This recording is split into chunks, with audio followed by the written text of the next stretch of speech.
हाफिंदी अतिसोहत शामजू। कवि रसखान। रसखान जी का मूल नाम सैयद इब्राहिम था। आपकी अधिकांश रचनाएं भगवान कृष्ण को समर्पित है। आपके काव्य में भक्ति श्रृंगार रस की प्रधानता मिलती है। प्रमुख कृतियाँ प्रेम वाटिका, सुजान रसखान आदि। पद्य संबंधी यह एक छंद का प्रकार है। इसमें 4 चरण होते हैं। प्रत्येक चरण में 22 से 26 वर्ण होते हैं। यहाँ चयनित सभी रचनाएं सवैया छंद में है। इन सभी सवैया में उनका कृष्ण प्रेम छलकता है। यहाँ पर रसखान जी ने श्री कृष्ण के बाल रूप, अपनी इच्छा और श्री कृष्ण की व्यापकता का वर्णन किया है। कविता की ओर। मानुष है तो वही रसखान, बैसे मिली गोकुल गाँव के ग्वारान। जो पशु हो तो कहा बस मेरो, टेरो नित नंद धेनु मजरान। पाहन है तो वही गिरी को, जो धरियो कर छत्र पुरंदर कारण। जो खग है तो बरसों करो, मिली कलिंदी कुल कदम्ब की डारन। अर्थात रसखान जी ये कहते हैं कि हे भगवान, अगर मुझे मनुष्य जन्म मिले तो मैं गोकुल के गाँव के ग्वालों के बीच रहना चाहता हूँ। अगर मैं मनुष्य बनूं तो मुझे ग्वालों के बीच में रहने दो।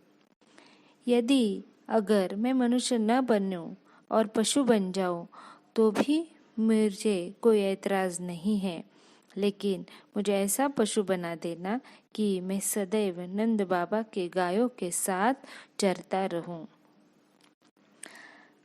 अगर तुमने मुझे पशु भी नहीं बनाया तो ठीक है, मुझे पत्थर बना देना, लेकिन वो पत्थर जो श्री कृष्ण भगवान ने जो पर्वत उठाया था उस पर जो पत्थर था वैसा पत्थर बनो।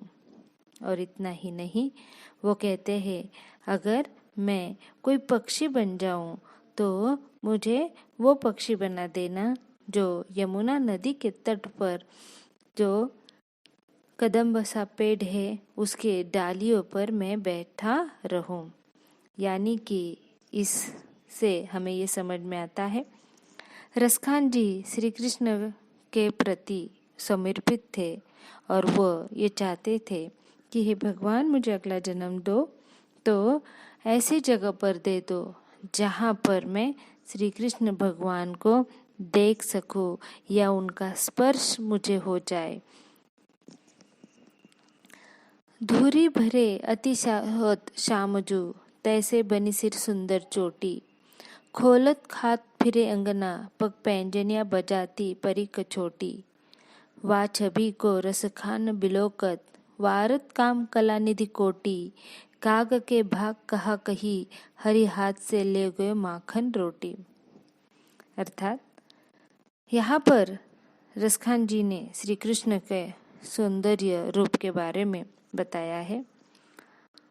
श्री कृष्ण के सौंदर्य के बारे में वर्णन करते हुए वो कहते हैं कि श्री कृष्ण का शरीर इतना सुंदर है जो घर के आंगन के धूल से भरा हुआ है तो भी वह मोहक लग रहा है। इतना ही नहीं, उनके सर पर छोटी सी चोटी बंधी हुई है और वो आंगन में रोटी खाते खाते खेल रहे हैं। खेलते समय उनके पैरों के पैंजनियां बज रही है। उन्होंने पीले रंग की धोती पहनी हुई है और इनका रूप इतना सुंदर है कि उनके सुंदर रूप को देखकर अपना जीवन उन पर न्यौछावर करे, ऐसा मन में भाव उत्पन्न होता है। रसखान जी कहते हैं जब श्री कृष्ण भगवान हाथ में रोटी लिए आंगन में खा रहा है, उसी समय वहाँ पर एक कौवा आ जाता है और वो मक्खन लगी रोटी को छीन कर उड़ जाता है। लेकिन वो कौवा कितना भाग्यशाली है कि जिसे श्री कृष्ण जी का स्पर्श होने का सौभाग्य प्राप्त हुआ। मतलब यहाँ पर रसखान जी श्री कृष्ण का वर्णन करते हुए वो कहते हैं कि अगर कौवे का भी जन्म मिले तो भी चलेगा, क्योंकि कौवे के माध्यम से श्री कृष्ण भगवान का स्पर्श उन्हें हो जाए। सोहत है चंदवा सिर मोर को, तैसे सुंदर पाक कसी, बैसिए गोरज भाल बिराजत, जैसे ही बनमाल लसी। रसखान बिलोकत बोरी भई, द्रुक मोंदी के ग्वाली पुकार हसी, खोली री घूंघट खोले कहा, वह मूर्ति नैनो माज बसी। अर्थात श्री कृष्ण भगवान का रूप जो है वह अति सुंदर है। उनके सिर पर मोर के पंखों से बना मुकुट है, उन्होंने सुंदर सी पगड़ी पहनी है। गाय के चलने से जो धूल उड़ रही है, उस धूल के साथ साथ वो भी श्री कृष्ण भगवान चल रहे हैं। श्री कृष्ण भगवान का यह सुंदर सा रूप सभी ग्वालों ने अपने मन में बिठा लिया है। वो आंखें मूंद कर श्री कृष्ण भगवान के रूप को अपने आंखों में ही रखना चाहती है। अपने आंखों में बसे श्री कृष्ण के रूप को वह किसी के साथ बांटना नहीं चाहती। इसलिए जब ग्वालिन को सखिया घूंघट उठाने के लिए कहती है तो वह घूंघट उठाने के लिए इनकार कर देती है, क्योंकि उनके नेत्रों में श्री कृष्ण भगवान की मनमोहक मूर्ति बसी हुई है।